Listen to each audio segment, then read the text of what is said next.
Well, congratulations on the last breath. Um, Tell us, why don't you just kind of set the scene a little bit for the viewers and talk a little bit about, generally the plot of the film and how your character fits in.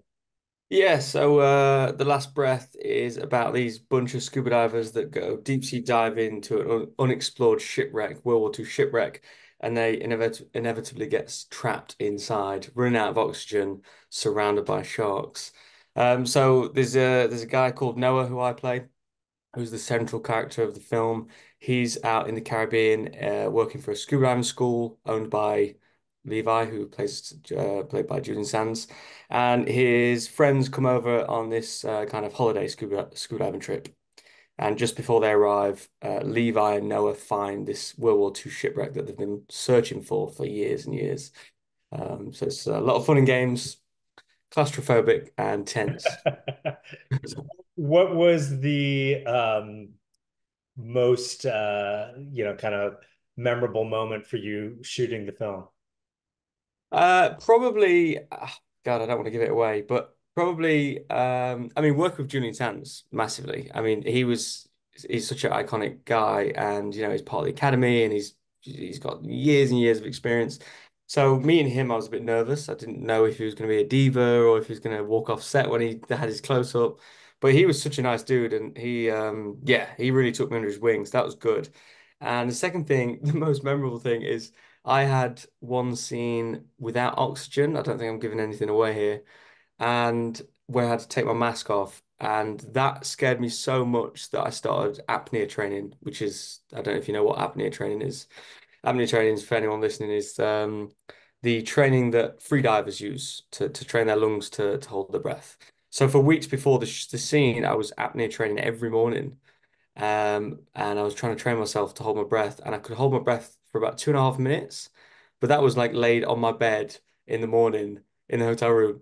As soon as you're on set and you're actually going to do a scene and you're acting and you're kind of using your muscles for oxygen, that time becomes way less.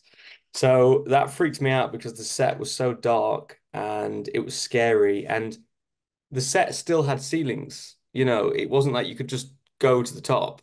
Like there was like pipe work and ceilings. You had to like find the room that had the opening to go up there. So even if you did panic, it still wasn't a straight exit route. Like you would have to find your way out in the dark. It was petrifying. So that scene, it scared the hell out of me, but it was good fun. It was good Yeah. fun. Do you have any specific memories of working with Julian? Was this his last movie? It's his last movie, yeah, yeah. He literally went back to LA as soon as we finished. I think we wrapped in, I think it was like October or November 2022. And I think he went missing in following Jan. And he was a cool guy. He was an explorer, an adventurous dude. He would just go for a run in Malta without any phone or directions, just miles and hours. So he was that type of dude. He would just go off and explore on his own. Whereas I wouldn't want to do that. I'd want to map out my route. So he's a funny dude, and I think the biggest thing I took from him in life is that even though he was getting older, he always, kept that fire and he kept that enthusiasm. It was like it was his first job. He was so happy to be there.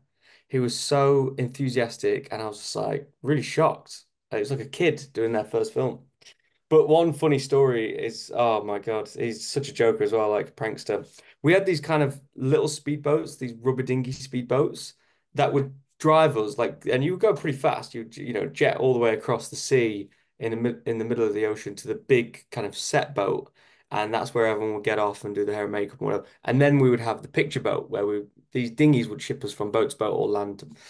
On these dinghies, you would have to wear this kind of orange life jacket, but it was flat packed, and it wasn't inflated, and there was a whistle there and kind of a pulley system.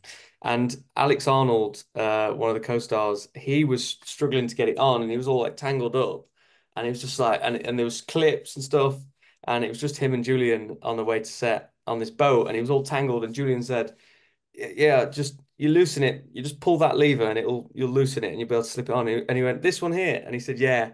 And Alex pulled it and it all went and like inflamed everywhere. And he was all like in a huffle. And the Maltese boat kind of guys were just shouting like really angry in obviously in a foreign accent, and they were so mad because that's the life jacket gone now. It's like the waste of the life jacket, and they probably cost like $40 or whatever. So it's so funny, and Julian Sands was just like howling with laughter, and Alexander was like, oh, really, oh god, I can't believe he fell for it to be honest, but it was funny. So Oh, that's the core memory. I don't think I'll ever forget that. yeah. Yeah. So is this the type of movie that you're attracted to? What do you look for in a role? Yeah, do you know what? I will be honest. I haven't watched a ton of shark movies. I wouldn't call myself a massive shark fan. There are some really good ones, of course, and some bad ones. So I basically what I look for is the director and script, and then any previous work. So when I got the recall for this, they sent the previous film, Joachim's previous film, and it was in Swedish, and it was the remake. So they did Breaking Surface, and then they remade that into The Dive, which is now on Netflix, about two sisters that go scuba diving. Have you seen the film? I No, don't I know if haven't. you've I've seen it. heard of it though. Good movie. You should watch it. It's a really good movie because Yeah. I got sent Breaking Surface, and when I watched that, I was like, and I was about to head to my recall to meet Joachim, and I was like, oh my God, if he offers me this job, I'm going to take it because he really knows how to create suspense, and he's a really good storyteller, and he's got it. Comes from a cinematography background, so it looks beautiful, it's tense, I just loved it. So, it wasn't that there were sharks in it that attracted me, it was more about the script and the director, and then you look at the DOP and look at the production, and then you go, cool, the sharks in it too. Like that's a global appeal. Like loads of people love shark movies. Like let's throw them in there.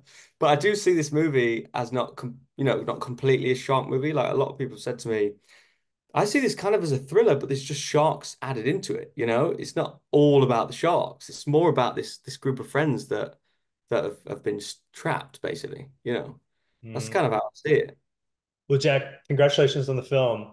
Thank you so much for taking time to talk to us. Thank you so much. Appreciate it. Take Thanks care. for watching the You Interview channel. With over 3,000 original celebrity videos, we have one of the largest collections of celebrity interviews anywhere. So remember to like and comment on our videos and subscribe to the channel.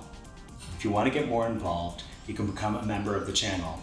Membership has its perks. You can see exclusive celebrity videos and get the opportunity to ask our celebrity guests questions. We can't wait to hear from you.